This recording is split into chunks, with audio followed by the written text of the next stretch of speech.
45% ተይዞብናል። ይሄ ደግሞ ሌላኛው መግለጫ ነው። ስልጣኑን በኃይል የተቆጣጠረው ደብረጽዮን 45% የትግራይ መሬት በወራሪዎች በተያዘበት ሁኔታ አርፈን አንቀመጥም፣ አይደለም ምርጫ አርፈን አንቀመጥም ብሏል። 45% የት እንደሆነ አላወኩም። የ45% የሚባለው ራሱ ግን የዛሬው የደብረጽዮን መግለጫ በዛ መጠን ነው የመጣው።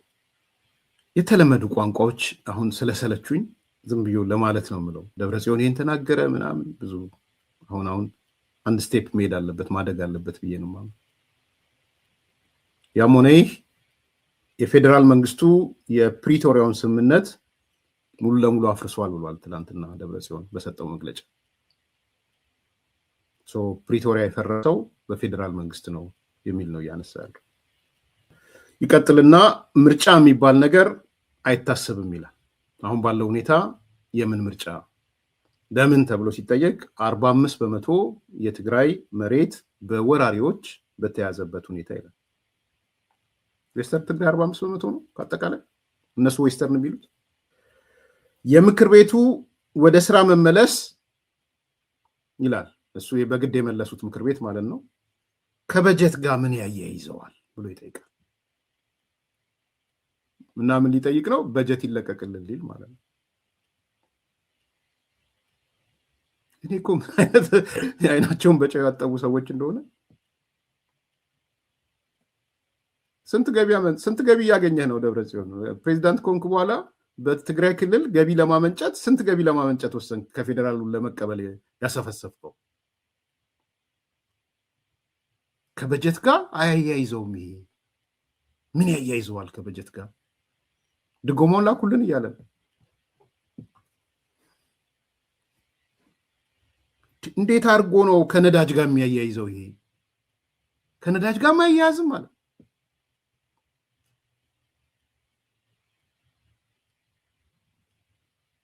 አንዳንዴ ይሄ የአይኪው ሌቭላቸው ግን ቼክ መደረግ አለበት። እዚህ ቲፒኤልኤፍ አካባቢ ያሉ ሰዎች አይኪው የሚባለው ራሱ አንተ ምንም የማትገናኘው የማትቆጣጠረው በግድ ስልጣን ከያዘ በኋላ በኃይል ከባድ ሰውየው የት እንደሄደ አላውቅም። ጀነራል ታደሰ ወረደ ፓስወርዱንም ያቺ የመጨረሻዋንም ተቀበሉት አይደል? ፓስወርዱ የመጨረሻው መጮህ ብያችሁ ነበር አይደል? እሷንም ፓስወርድ ተቀበሉት። ሰውየውንም አሰሩትና ፈቱት ከሰጡት ከተቀበለ በኋላ። ከዛ አሁን መጣና ምን ያያይዘዋል ከበጀት ጋር? ሰው ደሞዝ ስጡኝ እያለ ነው። የመንግስት ደሞዝ ነው የሚወስደው። ባይዘው የፌዴራል መንግስቱ ደሞዝ ሊሰጠው ለደብረጽዮን ማለት ነው። ደሞዝ ሊሰጥ ለነ ወዲም በተይ ንቀት ነው? የአይኪው ችግር ነው? አሮጋንሲ ነው?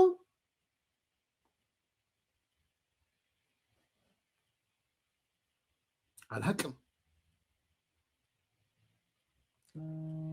የትግራይ ኃይሎች በእጃችን ላይ ያለውን ከባድ መሳሪያ አስረክበናል፣ ፈተናል።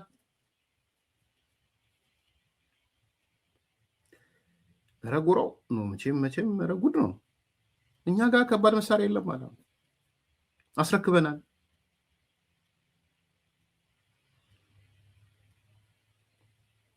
እና አሁንም ለሰላም፣ ለንግግር፣ ለፖለቲካ ድርድር ዝግጁዎች ነን።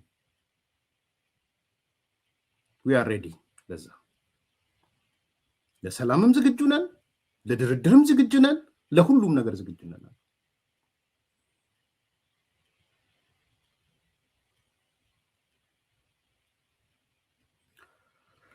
ይሄ ነው እየሆነ ያለው። እነ ደብረጽዮን በዚህ ልክ ነው የሚቀልዱት።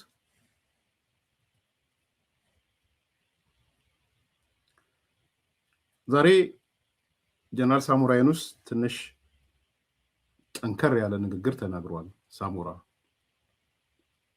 በወጋህታ የሚባል ጋዜጣ ላይ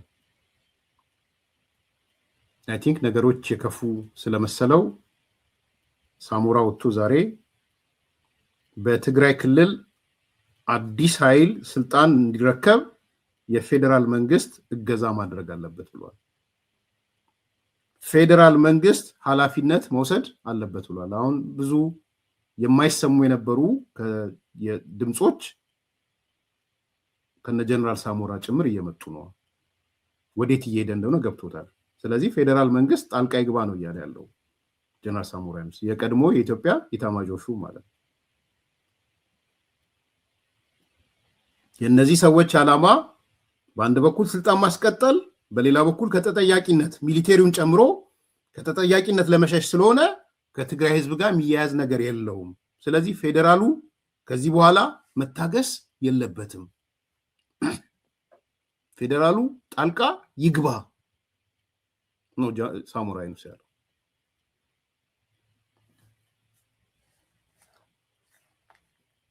በዚህ ደረጃ አይ ቲንክ አንዳንዶቹ እየመጡ ነው ያሉት።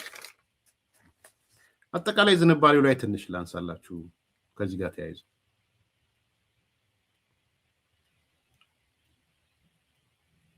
አንደኛው የዚህ የአገረ ትግራይ ትርክት ማህበረሰቡን እያለማመዱት ነው። በነገራችን ላይ አገረ ትግራይ አገረ ትግራይ አገረ ትግራይ የሚለው ማለት ነው። እሱን አንዱ ከግምት መክተት ያለባችሁ ማለት ነው። የትግራይ ህዝብ እንደ ህዝብ አገር ልሁን ካለ የትግራይ ህዝብ መብት ነው። መብቱ እንዳልሆነ ግን እንደማይፈልግ ግን አሳያችኋለሁ በኋላ።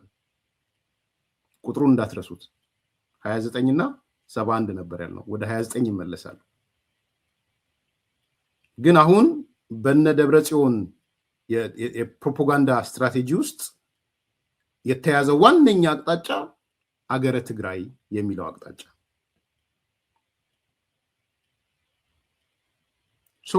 ሪሌሽንሺፕ ሲያስብም ግንኙነት ሲያስብም ኤርትራን እንደሚያገኛት ሱዳን እንደሚያገኛት ከግብጽ ጋር እንደሚገናኘው ነው የኢትዮጵያ መንግስትንም እየጠየቁ ያሉት። that's called አገረ ትግራይ አገረ ትግራይ የሚለው ትርክት ማለት። ጠቅላላ ዜናዎቹን አይታችኋቸው ከሆነ ከዚህ በኋላ ትተዋል። የትግራይ ክልል የሚለውን ከዜናዎቹ በሙሉ እንዲወጣ ተደርጓል። የድምፀ ወያኔንም ስሙት፣ የትግራይ ማስ ሚዲያንም ስሙት፣ ኦልሬዲ የትግራይ ክልል የሚለውን ቀንሰውታል። አሁን አትሰሙም። እሱ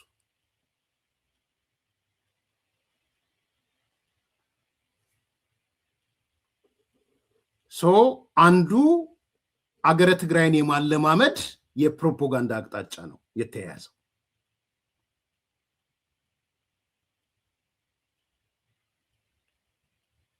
የትግራይ ፕሬዝዳንት ዶክተር ደብረጽዮን ሲባል ነው የምትሰሙት። የትግራይ ክልል ፕሬዝዳንት አይባልም። ተው ጊዜያዊ የሚለው እንኳን ቢቀር ማለት ነው። የትግራይ ፕሬዝዳንት ዶክተር ደብረጽዮን፣ የትግራይ ፕሬዝዳንት ዶክተር ደብረጽዮን። አገረ ትግራይ አገረ ትግራይ አገረ ትግራይ። ሰላማዊ ሰልፍም ሲወጡ አገረ ትግራይ ነው። ስብሰባም ሲያደርጉ አገረ ትግራይ ነው። ከሞላ ጎደል እየተመራች ያለችው በነ አምባሳደር ፍስሐ አስክዶም ውጪ ባለው ድርጅት አስተሳሰብ እና አምባሳደር ፍስሐ አስክዶም አገረ ትግራይ የሚል ድርጅት እንዳቋቋሙ ነግሬያቸዋለሁ። ዋና ሰርኩሌት የሚያደርገው እሱ ነው። ከእናቱ ልደቱ ጋር የሚሰሩት ማለት ነው።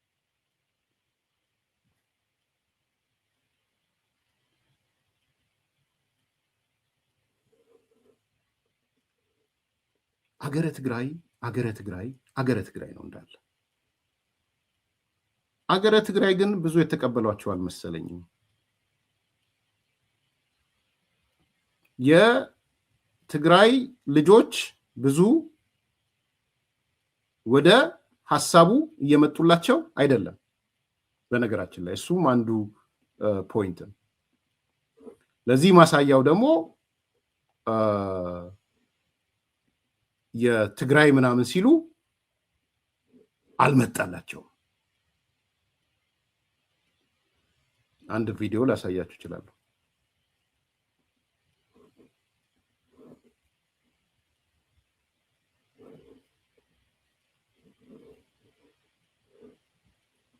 ቀዳሚ ዜናዎቻችን እናልፋለን። ወደ ስራ የተመለሰው የትግራይ ምክር ቤትና መንግስት የተቋቋመበት ዋነኛ ዓላማ የትግራይን ህዝብ ህልውናና ደህንነት ለማረጋገጥና ህገ መንግስታዊ አሰራር ለመተግበር መሆኑ የትግራይ ፕሬዝዳንት ዶክተር ደብረጽዮን ገብረሚካኤል ገለጹ። የትግራይ ፕሬዝዳንት ዶክተር ደብረጽዮን ገብረሚካኤል በወቅታዊና በተለያዩ ጉዳዮች ዙሪያ በዛሬው ዕለት ለጋዜጠኞች ማብራሪያ ሰጥቷል። በሳውዲ አረቢያ ሞት የተፈረደባቸው የትግራይ ተወላጆች ምህረት እንዲደረግላቸው የትግራይ ፕሬዝዳንት ዶክተር ደብረጽዮን ገብረሚካኤል ጠየቁ። ፍትህ ካልተረጋገጠ ሰላም ማረጋገጥ አይቻልም በሚል መፈክር በአሜሪካ የውጭ ጉዳይ ሚኒስቴር ፊት ለፊት ሳምንታዊ ሰልፍ ያከናወኑ የትግራይ ዲያስፖራ በዋሽንግተን ዲሲም የኢትዮጵያ መንግስት በትግራይ ህዝብ ላይ ሌላ ዙር ጦርነት ለመክፈት የሚያስችሉ ምልክቶች በመቀለ ከተማ ሳይቀር የጦር ጀቶች እንቅስቃሴዎች እያከናወነ እንደሚገኝ አብራርቷል።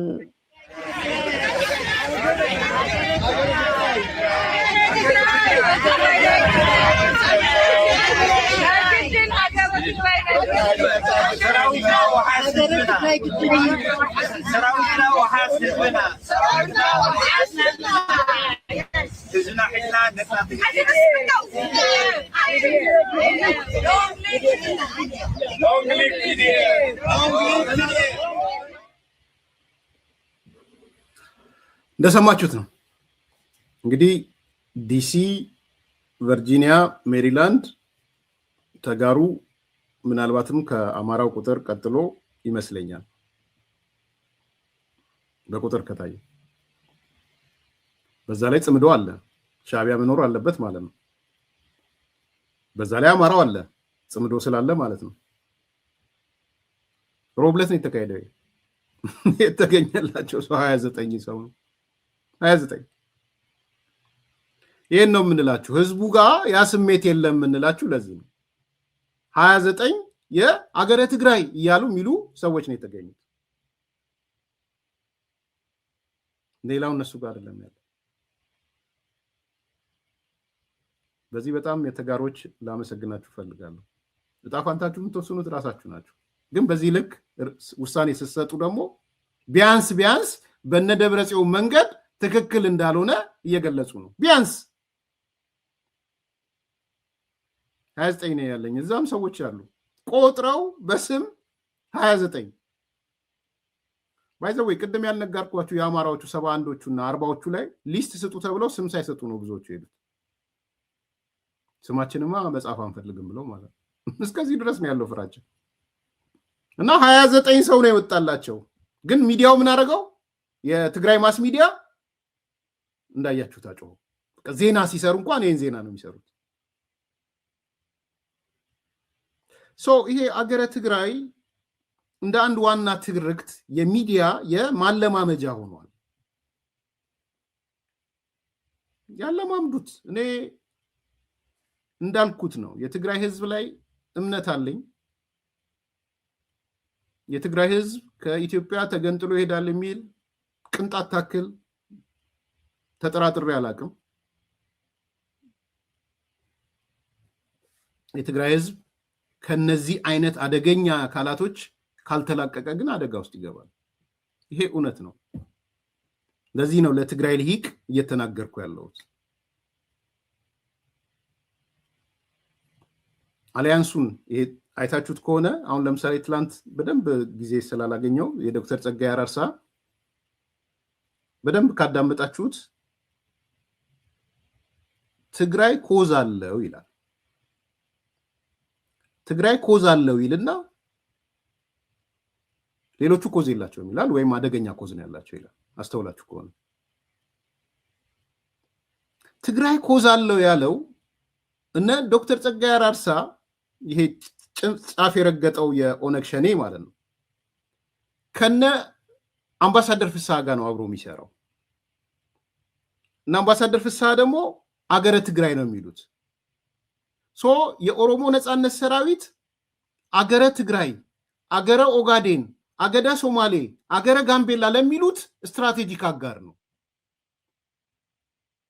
ለነ ዶክተር ጸጋዬ ቲፒኤልኤፍ ስትራቴጂክ አላይ የሚሆነው ስትራቴጂክ አላያንስ የሚሆነው ቢኮዝ የተገነጠለ ትግራይ ለተገነጠለ ኦሮሞ ይጠቅማል ብለው ስለሚያስቡ ወይም ደግሞ ትግራይ ከተገነጠለ ኦሮሞም ይገነጠላል የሚል እንትን ስላላቸው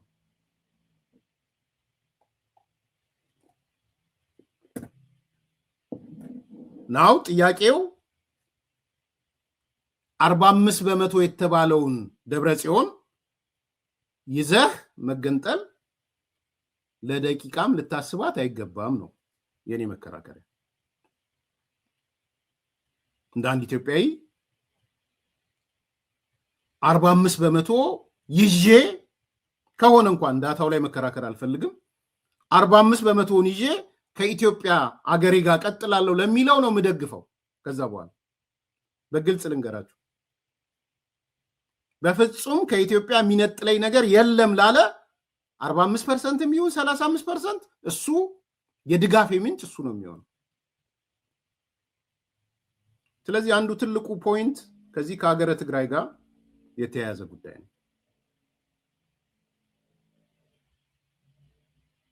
ሌሎች ይሄ ከሳውዲ መነጋገር ምናምን እሱ ይሄ ማለማመድ ነው፣ ትንኮሳ ነው፣ ባይዘው ትንኮሳም ነው። አሁን ደግሞ አንዳንድ ሩመርስ እየመጡ እንሰማለን። የአሜሪካ መንግስት ኤርትራና ኢትዮጵያን ለማደራደር ጥረት እያደረገ እንደሆነ እየተሰማ ነው። የተለሳለሰ ነገር ይታያል። ኤርትራ ማዕቀቡ እንዲነሳላት ትፈልጋለች። ከኢትዮጵያ ጋር ውስጥ ሰርገሽ እንዳገቢ ቅድመ ሁኔታ ተቀምጦላታል። ይሄ ፍራስትሬት አድርጎታል ቲፒኤልኤፍን። ያልጠበቀው ነገር ነው እየመጣበት ያለው። እኔ ተደራድረው አንተም በቦታ እኔም በቦታ ተብሎ ኤርትራና ኢትዮጵያ ለጊዜውም ቢቀመጡ ደስታዬ ነው። እኔ ጦርነት እንዲነሳ አልፈልግም። ጥቅም ደግሞ የበለጠ ከተጠበቀ እሰየው። ኢሳያስ እያለ ግን ይጠበቃል ብዬ አላምንም። እኔ አላምንም። ኢሳያስ ባለበት ኢትዮጵያም ጥቅሟን አታገኝም፣ ኤርትራም ጥቅሟን ታገኛለች ብዬ አላምንም። ግን አሜሪካኖቹ የጀመሩት ነገር አለ። በኤርትራ መንግስትና በኢትዮጵያ መንግስት መካከል ቢያንስ ጦርነት እንዳይኖር ሰጥቶ መቀበልም ካለ እንዲኖር ኖርማላይዜሽን አይነት ነገር ጀምረዋል። ይሰማል፣ በሰፊው በትልቁ ይሰማል። ሲያጋግሉ የማያቸውም ሰዎች አሉ። እኔ በፍጹም አላጋግልም። እውነት እንኳን ቢሆን አላጋግልም። ባይዘው ብዙ ኢሳያስ ባለበት ኮምፎርታብል አይደለም መቼም። እንደ መንግስት ግን የመንግስት ግዴታ ነው። መንግስትና እኔ አንድ አይደለንም። እኔ ማለት መንግስት ማለት እኔ አይደለው። ኦፕሬት የሚያደርግበት የራሱ ሜካኒዝም አለው። እንደ አንድ ግለሰብ ግን ከኢሳያስ ጋር የሚደረግ አንዳችም አይነት ድርድርም ሆነ ምን ይጠቅማል ብዬ አላስብም። ህዝብን ማዕከል ስለሚያደርግ ኢሳያስ ድርጅት አይደለም አላማው። አጥረቅራቂ ነገር ሲያጋጥመው ነው እሺ ብሎ እየመጣ ያለው። ተላላኪም ነው ኢሳያስ። ሁሌም ቢሆን በመላላክ የሚኖር ሰው ጥገኛ ነው፣ ተላላኪ ነው፣ ኤጀንት ነው ሁሌ። ስለዚህ ጦርነት እንዳይኖር ማድረግ ተገቢ ሊሆን ይችላል ለጊዜው። አሜሪካ የምትሞክረው ሙከራ ጥሩ ሊሆን ይችላል። ለህወሓት ግን ከፍተኛ ህመምና ጭንቀት ነው አሁን ያለው። የጭንቀት ውስጥ ነው ያሉት። አሁን ሊታረቁ ይሆን የሚል ጭንቀት ማለት ነው። ነፋሲል ዓለም የጭንቀት ጽሁፋቸውን እያየው ነው። ብልጽዎች እንትን አሉ ከኤርትራ ለመታረቅ ምናምን ይላሉ። የጭንቀት ጥግ ነው ያለው።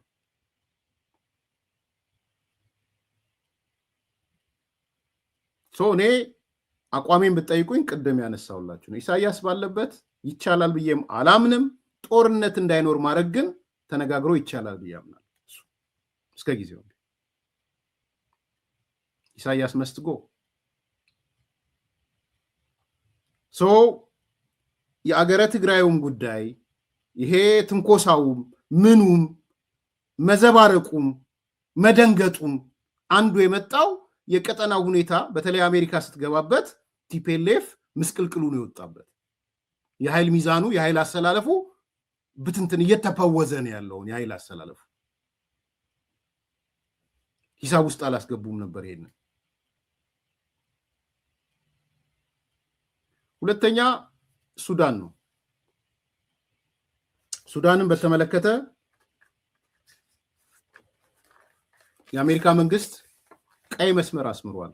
ሰምታችሁ ከሆነ በግልጽ ሱዳን ላይ የምንከተለው ፖሊሲ ብሎ ማለት ነው። እሱ ለኢትዮጵያ አድቫንቴጅ ነው።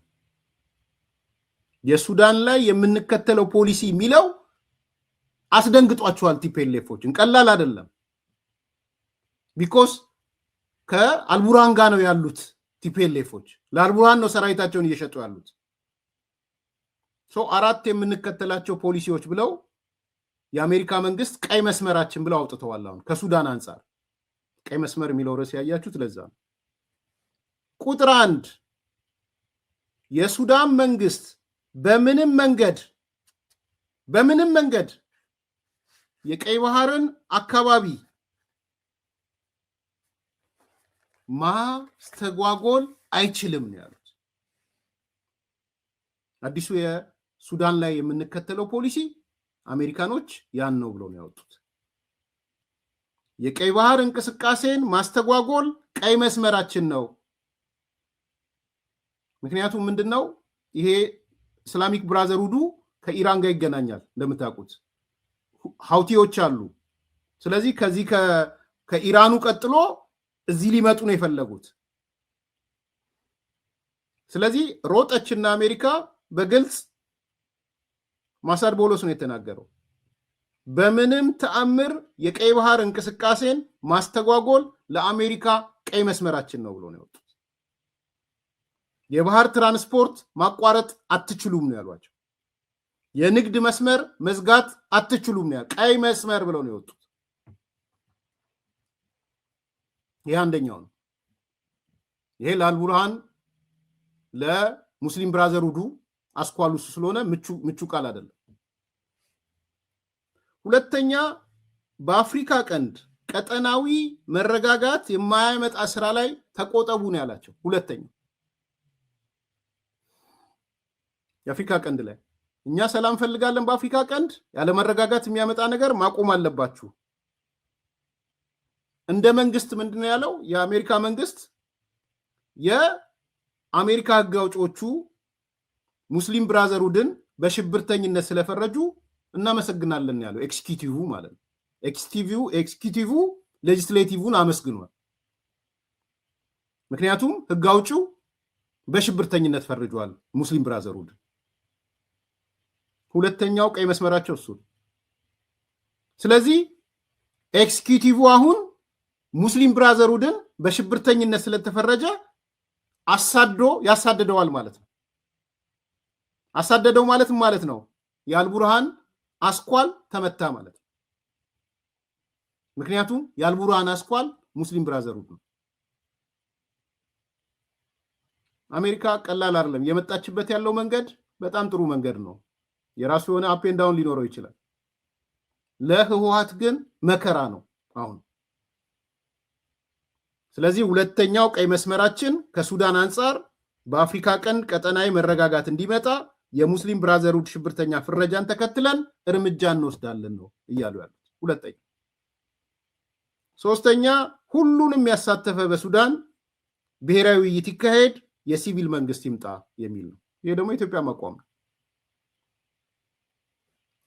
ይሄ ግብጽ ነው የማትወደው ይሄንን አቋም። ግብጽ ታውቃላችሁ፣ ግብጽ ትልቁ ችግሯ ሱዳኑ ሰላም መስፈን የለበትም። አፈወርቅ ነው ሲናገር ቅድም የሰማሁት አፈወርቅ መሰለኛ ከአዲስ ፓራዳይም ጋር ምንድን ያለው አፈወርቅ የምገዛው ሀሳብ አልቡርሃን አለ እሺ ብሎ አጽድቶ ወይ የሆነ ነገር ሆኖ ከአሜሪካ ቢስማማ እና ወደ ሰላም ቢመጣ የግብጽ መንግስት አርኤስኤፍን ለመደገፍ ይሄዳል፣ ሄሜቲን ይደግፋል። የግብጽ ኦብጀክቲቭ ሱዳን መረጋጋት የለባትም የሚል ብዙ ጊዜ ነግሬያችኋለሁ። ብዙ ጽሁፎች ላይ ነው ያለው። የሙስሊም ብራዘርሁድ ግብጽ ውስጥ ከተገኘ ይሰቀላል፣ ይገደላል። ሙስሊም ብራዘርሁድ ግን አልቡርሃን ውስጥ አለ። አልቡርሃንን ግን ግብጽ ትደግፈዋለች። እሷ ጋር ቢመጣ እኮ ሙስሊም ብራዘርሁድ በስቅላት ነው የምትቀጣው። ግብጽ እንደ መንግስት የሱዳን መንግስት መረጋጋት የለ። ከተረጋጋ አባይ ወንዝ አደጋ ውስጥ ይገባል። ስለዚህ ሁሌም ቢሆን ኃይል የፈጠረች ግብጽ ሱዳንን ማተራመስ ነው ትልቁ ኦብጀክቲቭ። ቀጥሎ ኢትዮጵያ ናት በዋናነት ነው። ሱዳንና ኢትዮጵያ መረጋጋት የለባቸውም። ከግብጽ ኮንቴክስት ሲቪል መንግስት እንዲመጣ የተረጋጋ መንግስት እንዲመጣ አትፈልግም። ከተረጋጉ ተፈጥሮ ሀብታቸውን ሊጠቀሙ ነው። ከተረጋጉ ጥልል ያለ መሬት አላቸው፣ መስኖ አላቸው፣ ጉድ ሊሆኑ ነው ግብጾች።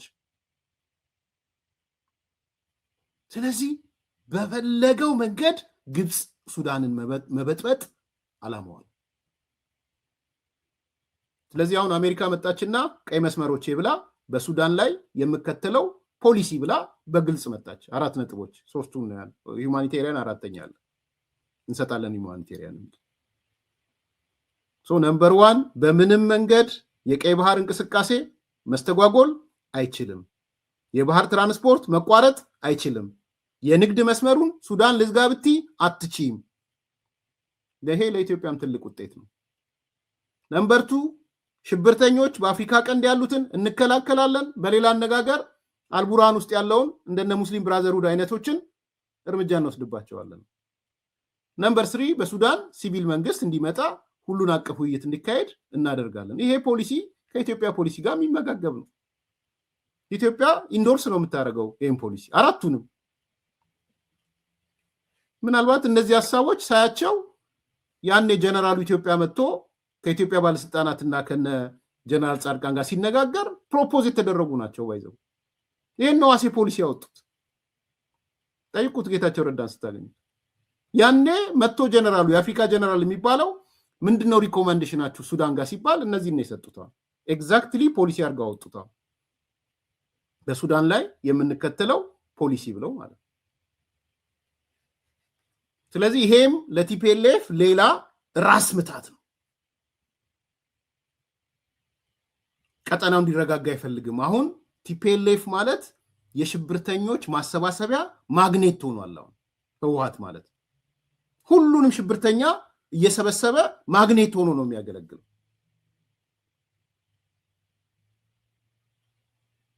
ከዚህ ጋር ተያይዞ አሁን ደግሞ ጽምዶ የምትባለው ካርቱም ላይ መጣች ብለው እናንዳርጋቸው የመጡበት አንዳርጋቸው በትዊተር ላይ እኔ አልሄድኩም፣ ወደ ሱዳን አልሄድኩም፣ ካርቱም አልሄድኩም፣ መግለጫዬን ለጽምዶ ያስተላለፍኩት በድምጽ ነው በቪዲዮ ነው ብሎ ካለ በኋላ አሁን ደግሞ በአካል የታገኘ ነው ሱዳን ካርቱም አገኘ ነው።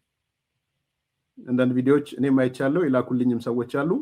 የሶማሌ ክልል ላይም ያላችሁ ኃላፊዎች ይላካችሁልኛል፣ አይቼዋለሁ። በዚህ አጋጣሚ አመሰግናለሁ። እናንዳርጋቸው የት ሄደዋል? አሁን ሱዳን ምን ብለው ጽምዶ ብለው እና ትዊተሩ ላይ አልሄድኩም ሄድክ የሚባለው ውሸት ነው ብሏል። ታክቲክ ሊሆን ይችላል፣ ፈርቶ ሊሆን ይችላል፣ አላውቅም። አልሄድኩም አልሄድም ብለው እንዳይፈልጉት ያቺ የየመን እንትኑ አልለቀቀች ይሆናል።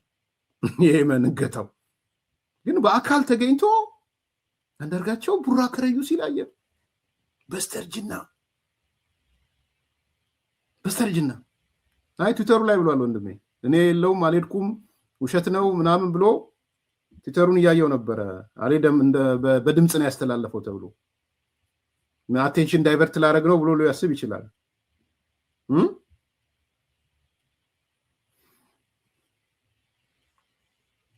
አሁን ግን በአካል ተገኝቷል።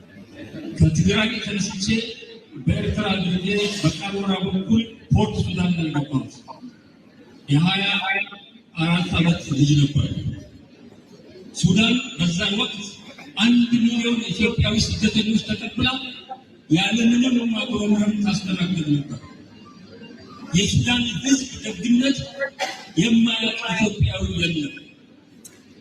ዛሬ የኢትዮጵያ መንግስት የሱዳንን ሀገር እንዳገር ለማፍረስ የሱዳን ሕዝብ ሰላም ለማናጋት የዩናይትድ አረብ ኤሚሬትስ ቅጥረኛ ሆኖ መሳሪያና ተተኳሽ አስተላላፊ ሱዳንን የሚያፈርስ ሰራዊት አሰልጣኝ በመሆኑ የተነሳ የኢትዮጵያ ሕዝብ የሚሰማውን ሐዘን በዚህ ሕዝብ ስም ልገልጽላችሁ እፈልጋለሁ።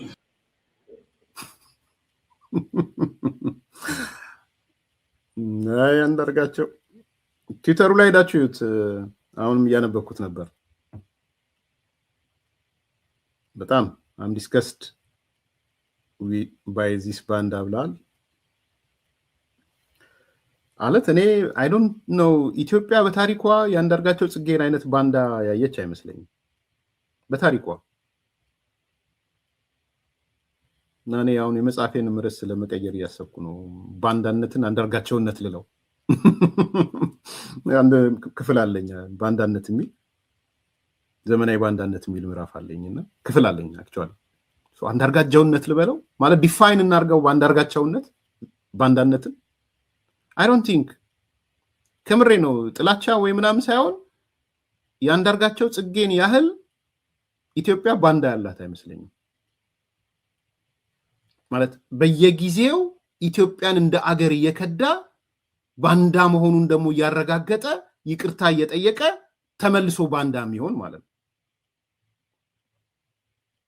እስቲ መከራከሪያ ካላችሁ አምጡልኝ። በኢትዮጵያ ታሪክ ውስጥ በኢትዮጵያ ታሪክ ነው ያልኩት፣ ሂስትሪ ነው ያወራሁት።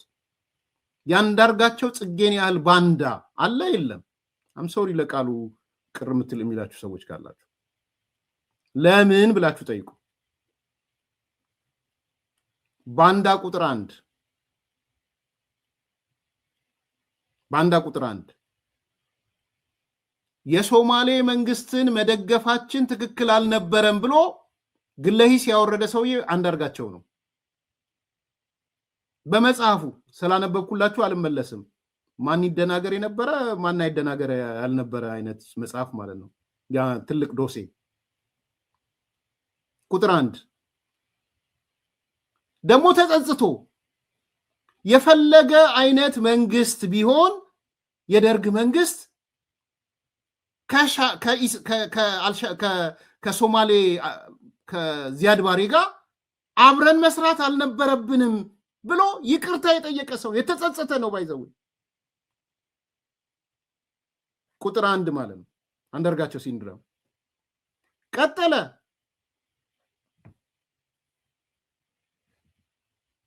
ቲፒኤልኤፍ ጋር አብሮ ነበር ካልዋሸ።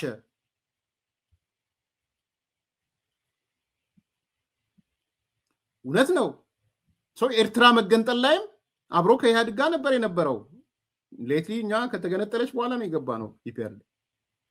እንደውም ጫካም እያሉ እንግሊዝ እያለ ይገናኙ ነበር። የማታውቁ ካላችሁ 2 በሉ። መቶም ባለስልጣን ሆነ። ኤርትራም ተገነጠለች። እሱ የስልጣን ዘመን ላይ ነው የተገነጠለችው። 2 3ኛ ምርጫ 97 ምናምን ተባለ፣ ወጣ፣ ኤርትራ ጋር ገባ። 3 ኤርትራ ጋር ብቻ መግባት አይደለም፣ ከግብፅ ጋር ሲገናኝ የነበረው አንዳርጋቸው ነው። ፋሲሊቴት ያደረገው የግብፅን ግንኙነት አንዳርጋቸው ነው። ሄጄ የነበረን ቢል ሰምታችሁ ከሆነ ስለ ኢሳት ሳተላይት ሲያወራ እኔ ነበርኩ እኮ የሄድኩት ግብፅ፣ ሄጄ ያወራሁት ግብፅ ለእኛ ሳተላይት የምትሰጠ ምን ስለሆነ ነው?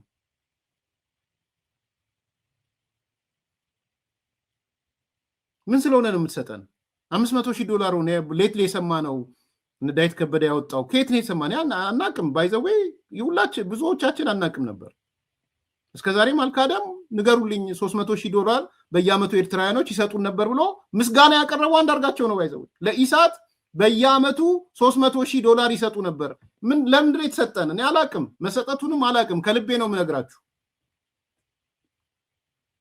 የሚያውቁ ሊኖሩ ይችላል። ጠይቋቸው የሚያውቁ ሰዎች ካሉ። አመስግኑልኝ። $300,000 በአመት ኢሳያስ ይሰጠን ነበረ ያለው እሱ ነው። በአንዳነት ነው እሱ ከሆነ። 3 ተመለሰ፣ መጣ፣ ኢትዮጵያ ገባ ምናምን። ኢሳያስ ሲያኮርፍ አብሮ አኩርፎ ወጣ። ለምን የትግራይ ህዝብ አላለቀም ብሎ ነው የወጣው። ሌላ አይደለም። ጸጋዬ አራርሳ እግዚአብሔር ይስጥህ። አሁን ይብቻ አይደለም የምናገረው። እና አንዳርጋቸው ጽጌ እኮ አለ ጸጋዬ አራርሳ የወጡት ከአብይ የተጣሉት ከጠቅላይ ሚኒስትሩ የተጣሉት ለምን ከሻቢያ ጋር ሆነው ለምን የትግራይን ህዝብ አላጠፋህልንም ብለው ነው። ዘን ከኢሳያስ ጋር ወጣ 3 አሁንም የኢሳያስ ዋና ተላላኪ ነው። ከዛስ ቀጠለና ከሱዳን ጋር መጣው 4ኛ 4 ባንዳነት ማለት በየዘመኑ የሚገለጽ ባንዳነት ጊዜና ዘመን ካገኘ አንዳርጋቸው ነገም የሻቢያንም ይቅርታ ይጠይቃል፣ የሱዳንንም ይቅርታ ይጠይቃል ባህሪው እንዳየው ከሆነ። እሺ ንገሩኝ፣ በኢትዮጵያ ታሪክ ውስጥ ይሄው መከራከሪያ እያመጣው ነው። ያንዳርጋቸውን ያህል ባንዳ ይሆናል ወይ በኢትዮጵያ ታሪክ ውስጥ?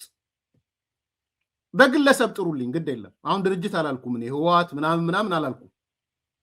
በግለሰብ ደረጃ አንዳርጋቸው ጽጌን የሚያክል ባንዳ አለ ወይ እንደ ሞዴል የሚቀርብ? አሁን ብሶ ሱዳን ጋር ሄደ። ሱዳን ጋር መሄድ እሺ ይሄድ። በኢትዮጵያ ስም ህዝብ ስም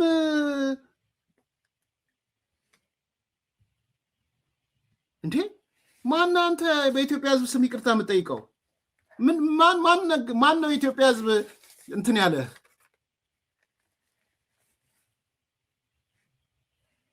ማነገረ የኢትዮጵያ ህዝብ ማዘኑን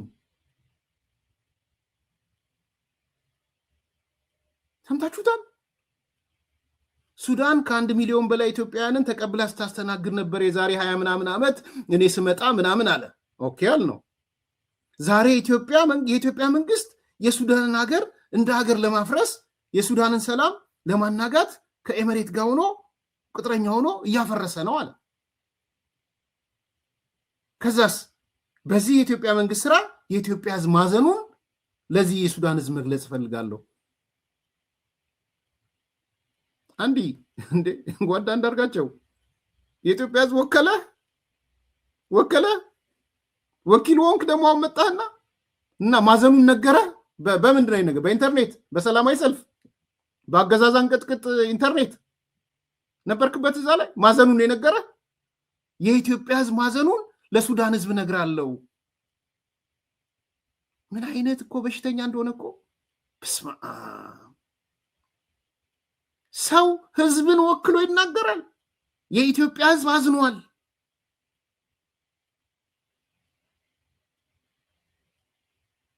ሻለቃውን ተከራከሩበት። አርጊውመንታችሁን እኔ እንዳመጣሁት አምጡና ተከራከሩበት። እዛ ውስጥ አልገባም።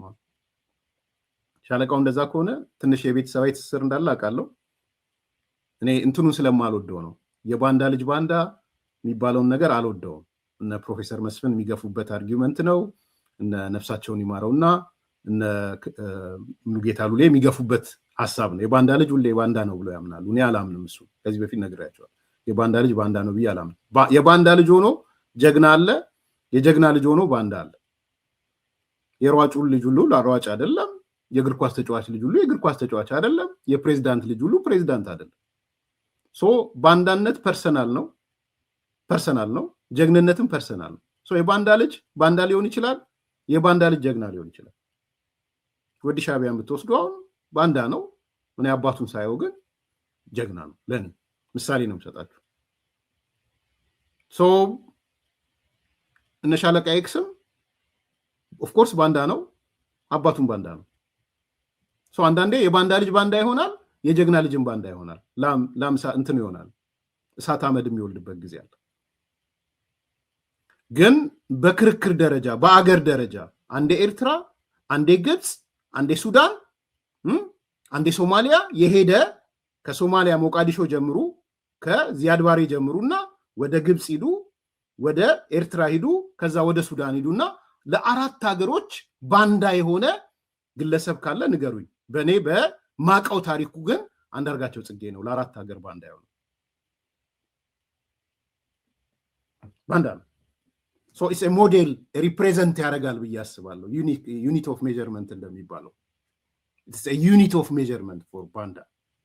እንደውም ሜጀርመንቱ ይቀየርና ስንት ባንዳ ማን የሆነ ሰው ሲሰራ እንደሱ ሪዮት ሚዲያ ነው ስንት አንዳርጋቸው ነህ ይባል ከዚህ በኋላ።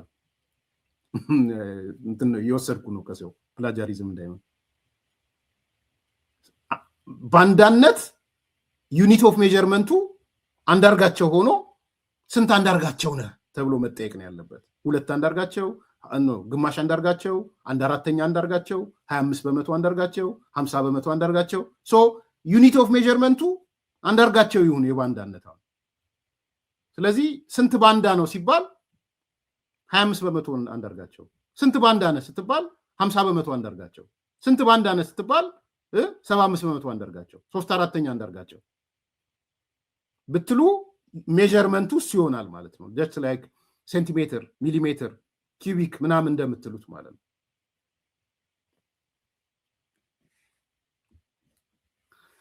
ዝም ብሎ የመጣ አይመስለኝም። ሜጀርመንቶች ከሆነ ነገር ጋር ተያይዘው ነው የሚመጡት አይደል? ፓስካል ምናምን የሚባሉ ሜጀርመንቶች ፊዚክስ ላይ ያሉት፣ ኒውተን፣ እንደዚህ እንትኖቹ። ኤኒ ኬዝ አንደኛ የኢትዮጵያን ሕዝብ አይወክልም። እፍረት ነው ይሄ፣ ማፈር ያለበት ነው። ሁለተኛ ፐርፐዙ ምንድነው? የኢትዮጵያ መንግስት ለዓለም ህዝብ እየተናገረ ነው። በጽምዶ መልኩ ሱዳንን እንዲህ ስላደረገ ነው የሄድኩት። ጀስቲፋይ እያደረገ ነው። ሱዳን የሄደበትን ጽምዶ የፈጠረበትን ምክንያት ነው እየተናገረ ያለው። በጣም የሚያሳፍረው በጣም እንደው ሚዘገን ነው። አብረውት የተቀመጡት ሰዎች የኦጋዴን ነፃ አውጪዎች ናቸው።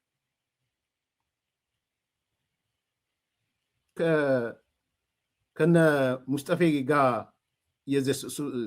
ይሄ ሙስጠፌ ጋር የነበሩት ፓርቲዎች እዛ ሶማሌ ክልል የነበሩ ፓርቲዎች ተገንጥለው ወጥተው ይሄ አንዱ አውስትራሊያና ኬንያ መሰለኝ ያሉት እነሱ ናቸው። ድርጅታቸው ያባረራቸው ማለት ነው። ቪዲዮ ሌላ ጊዜ ያሳያችኋለሁ። አንዳርጋቸው ጋር የተቀመጡት ሰዎች ኢትዮጵያ መገንጠል አለብን፣ ኦጋዴን ነፃ አውጪ ነው መሆን ያለብን ብለው ያሉ ሰዎች ናቸው አብረውት የተቀመጡት። የኦጋዴን ነፃ አውጪ ማለት ነው። ማለት እንዴ አንዳንድ ጊዜ እኮ ከተገንጣዮች ጋር ነው እንዴት ተቀመጥኩት? ከማጋን የተቀመጥኩት? ስለዚህ ይሄ ሰውዬ የሚጠላው ኢትዮጵያን ነው በነገራችን ላይ። ቢኮስ የተቀመጠው ኢትዮጵያ መገነጣጠል አለባት ካሉ ሰዎች ጋር ነው የተቀመጠው። እኔ አይደለም ሂዱና አጣሩ። 3 አላ ያረጉ 3 የሶማሌ ድርጅቶች የራስን ዕድል በራስ መወሰን እስከ መገንጠል ብለው ተስማምተዋል። 3 ድርጅቶች እሱ ጋር የተቀመጡት ቆይቷል ከተስማሙ። ከነዚህ ድርጅቶች ጋር ነው አብሮ ያለው። አሁን ምን ማለት ነው? ከዛ ደግሞ ሌላ በጣም ሁለተኛ አፈርኩት። መድረኩ ላይ ያለውን የተለጠፈውን ባነር አይታችኋል? ባነሩ ላይ ሱዳን እንደ አገር ባንዲራው አለ፣ ኤርትራ እንደ አገር ባንዲራው አለ። ከዛ የተዘረዘሩትን አይታችኋል? ኢትዮጵያ አይደለም። አረንጓዴ ቢጫ ቀይ ልሙጡ ለፋኖ ነው ባይዘው። ከዛስ ኦጋዴን፣ ቤኒሻንጉል፣ ትግራይ፣ ሶማሌ፣ ጋምቤላ ብለው ነው የለጠፉት ባነሩ ላይ። ይሄም ኢትዮጵያን ኢሳያስም ሲያያት ኢትዮጵያን እንደ አንድ ዩኒፋይድ የሆነች ኢትዮጵያ አድርጎ አያስብም እላችሁን። እሱን ያረጋገጠ በደም ካላያችሁ ስላሳያችሁ 4 ዓመት ልጅ ነበር። ተመልከቱ። በኤርትራ ኦጋዴን፣ ጋምቤላ፣ ቤኒሻንጉል ጉሙዝ ወደዛ አማራ ምናምን የሚል ነው የተለጠፈው። የነዛን ግን ብታዩ የሱዳን ሰንደቅ ዓላማ የኤርትራ ሰንደቅ ዓላማ ነው ያለው። በኤርትራ አድርጌ በቃሉራ በኩል ፖርት ሱዳን ነው የገባሁት። የ24 ዓመት ልጅ ነበር። ሱዳን በዛ ወቅት 1 ሚሊዮን ኢትዮጵያዊ ስደተኞች ተቀብላ ያለምንም ማጉረምረም ታስተናግድ ነበር። የሱዳን ህዝብ ደግነት የማያውቅ ኢትዮጵያዊ የለም። ዛሬ የኢትዮጵያ መንግስት የሱዳንን አገር እንደ ሀገር ለማፍረስ የሱዳን ህዝብ ሰላም ለማናጋት የዩናይትድ አረብ ኤሚሬትስ ቅጥረኛ ሆኖ መሳሪያና ተተኳሽ አስተላላፊ ሱዳንን የሚያፈርስ ሰራዊት አሰልጣኝ በመሆኑ የተነሳ የኢትዮጵያ ህዝብ የሚሰማውን ሀዘን በዚህ ህዝብ ስም ልገልጽላችሁ እፈልጋለሁ። ኦጋዴን የሚላያችሁ ሶማሌ እንኳን አይደለም ያለው። ለምንድን ነው ኦጋዴን የተባለው? እና አንዳርጋቸው ጋር አብረው የተቀመጡት ሰዎች የኦጋዴን ነፃ አውጪዎች ናቸው። 3 ፓርቲዎች የተስማሙ ማለት ነው። ዛሬ አንዳርጋቸው የተቀመጠው ከኦጋዴን ነፃ አውጪ ጋር የተቀመጠው። ይሄ ሰውዬ ከኢትዮጵያ በላይ የሚጠላው ነገር አለ? የሚጠላው ነገር 3 ድርጅቶች የኦጋዴን ድርጅቶች ከዚህ በኋላ ኦጋዴንን ገንጥለን ሀገር እንሆናለን ብለው የተስማሙ ማለት ነው። ቪዲዮውን ይዤላችሁ እመጣለሁ ሌላ ቀን ሲፈራረሙ ያለው። የሶማሌ ክልል ባለስልጣናት ስለላካችሁልኝ አመሰግናለሁ። ፎር ዩር ክሬዲት። ምን ማለት ነው? ሱዳን ሄደ ኢትዮጵያን የመገነጣጠል የመበታተንና የኢትዮጵያ ህዝብ ደግሞ ልኮኛል፣ አዝኗል ሱዳን ላይ የምናደርገው የሚል ሰው ምን አይነት ሰው ቢሆን ነው? ከዚህ በላይ የባንዳነት ዩኒት ኦፍ ሜጀርመንት አለ? አይቀፍም? አልቀፈፋችሁም? አጠገቡ የቆመው ሰውዬ ስለሱ ብዙ አውርተናል። የቆመው ሰውዬ እኮ የኤርትራ መንግስት ወኪል ነኝ ብሎ እኮ በአንደበቱ የተናገረ ነው። አጠገቡ የቆመው መሐመድ ሐሰን ሴትዮዋም ስትናገረው ክቡር የኤርትራ መንግስት ወኪል እያለችው፣ እሱም ሲናገር አገራችን ኤርትራ የወሰነው ውሳኔ እያለ እኮ ነው የሚያወራው። አሳያዎቹ ቪዲዮን። የቱ ጋር ነው ኢትዮጵያ ያለችው? መሐመድ ሐሰን ጋር ያለችው ኢትዮጵያ ናት። የኤርትራ ወኪል። I think today, if I'm right in saying he's an advisor to the Eritrean government. Yes. Eritrea, we don't import a single seed from imperialism. In 36 years, we have food sufficiency. 800 dams we build. It's not Einstein physics. There is rain, you capture the rain, you harvest the rain. You don't need to be Einstein for that. You build a dam. You make sure that the urban area of Eritrea, when they got independent, it was 400,000 and today is 400,000. All service, health, education, and so on was done in the rural area. There is no migration from rural area to the cities. Cairo in the day is 23 million. In the night is 20 million. 3 million peasants. They have to come to Cairo to survive. We have self-sufficiency. Health is free. Education is free. And we have a popular army. Our army, 52% are women. Eritrea was guaranteed for the last 36 years. They stole our children through their intelligence. All these Eritrean, you see, they were smuggled to weaken the Eritrean army and the Eritrean youth. Their intelligence, who did? One of it is Britain. Before I go to Emirates, I will finish this one point I tell you. Our ambassador in Washington, Eritrean ambassador, these are racist and Eurocentrist. And they have also racism toward Africa you can't imagine. They think that we are monkeys with 2 legs.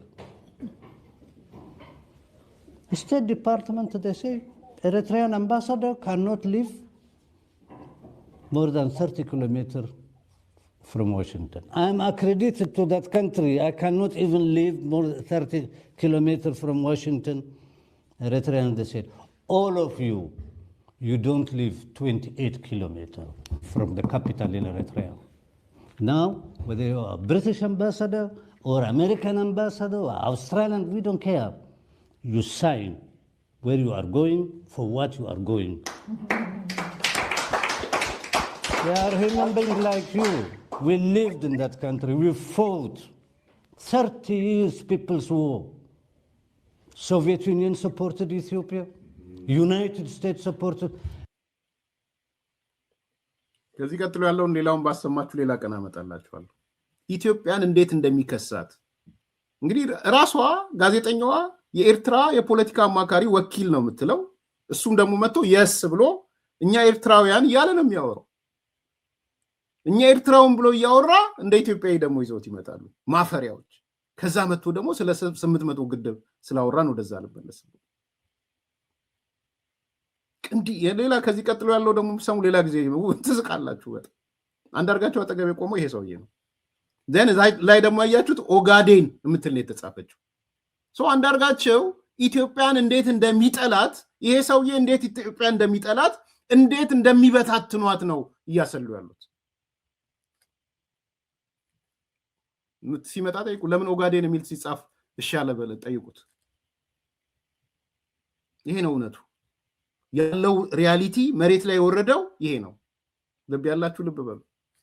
ስለዚህ የነዚህ ድምር ውጤት ስለ ቲፒኤልኤፍ አር ላይ ያወራን ያለ ነው። ቲፒኤልኤፍ ቅርቃር ውስጥ ገብቷል። የሚይዘው የሚጨብጠው በተለይ ደብረጽዮን የሚይዘው የሚጨብጠው ነው ያጣው። ፌደራል መንግስቱም ኢግኖር አድርጎት ዝም አለው። ዝም አሁን እርስ በራስ እየተበላሉ ነው። የመጨረሻ መረጃ ልንገራችሁና ልምጣ።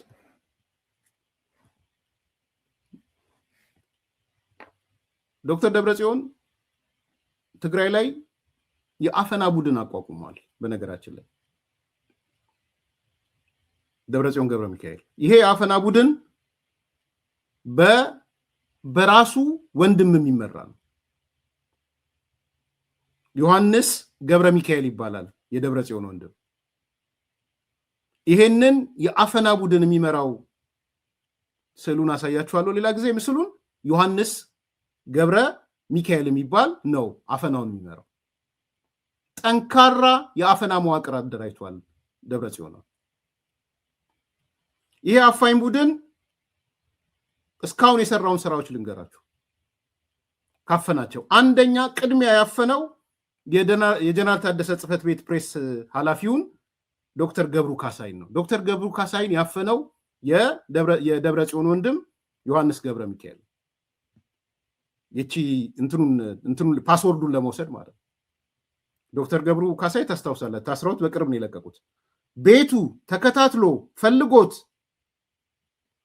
መኖሪያ ቤቱ ሄዶ መረጃ ተሰባስቦ የታጠቁ ኃይል አደራጅቶ የራሱ ታማኝ ቡድን አለው ደብረጽዮን።